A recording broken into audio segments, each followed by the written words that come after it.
पुरुषोत्तम मास बनने की कहानी।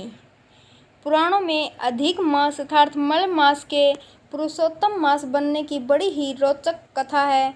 उस कथा के अनुसार 12 महीनों के अलग अलग स्वामी हैं, पर स्वामी विहीन होने के कारण अधिक मास को मलमास कहने से उसकी बड़ी निंदा होने लगी। इस बात से दुखी होकर मलमास श्री हरि विष्णु के पास गया और उनसे अपना दुख रोया। भक्त वत्सल श्री हरि उसे लेकर गोलोक पहुँचे। वहाँ श्री कृष्ण विराजमान थे। करुणा सिंधु भगवान श्री कृष्ण ने मल मास की व्यथा जानकर उसे वरदान दिया, अब से मैं तुम्हारा स्वामी हूँ। इससे मेरे सभी दिव्य गुण तुम में समाविष्ट हो जाएंगे। मैं पुरुषोत्तम के नाम से विख्यात हूँ और मैं तुम्हें अपना यही नाम दे रहा हूँ। आज से तुम मल मास के स्थान पर पुरुषोत्तम मास के नाम से जाने जाओगे। शास्त्रों के अनुसार हर तीसरे साल सर्वोत्तम अर्थात पुरुषोत्तम मास की उत्पत्ति होती है। इस मास के समय जप तप दान से अनंत पुण्य की प्राप्ति होती है। इस मास में श्री कृष्ण, श्रीमद् भागवत गीता, श्री राम कथा वाचन और विष्णु भगवान की उपासना की जाती है। इस माह उपासना करने का अपना अलग ही महत्व है। इस माह में तुलसी अर्चना करने का विशेष महत्व बताया गया है। पुरुषोत्तम मास में कथा पढ़ने सुनने से भी बहुत लाभ प्राप्त होता है।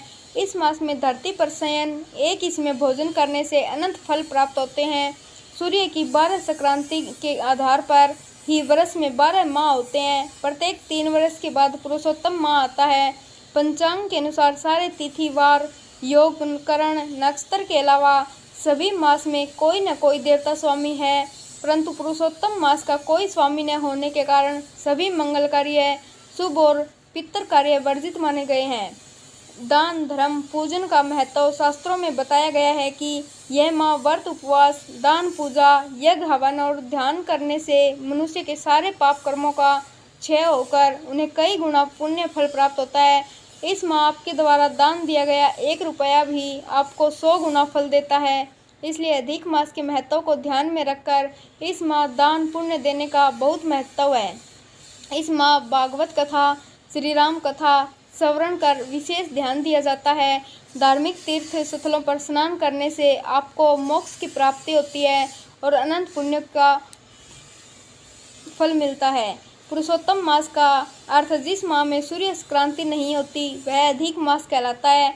इनमें विशेष रूप से सर्व मांगलिक कार्य वर्जित माने गए हैं, लेकिन यह माह धर्म कर्म के कार्य करने में बहुत फलदायी है। इस मास में किए गए धार्मिक आयोजन पुण्य फलदायी होने के साथ ही ये आपको दूसरे माहों की अपेक्षा करोड़ गुना अधिक फल देने वाले माने गए हैं।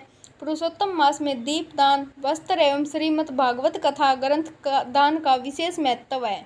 इस मास में दीप दान करने से धन वैभव में वृद्धि होने के साथ आपको पुण्य लाभ भी प्राप्त होता है।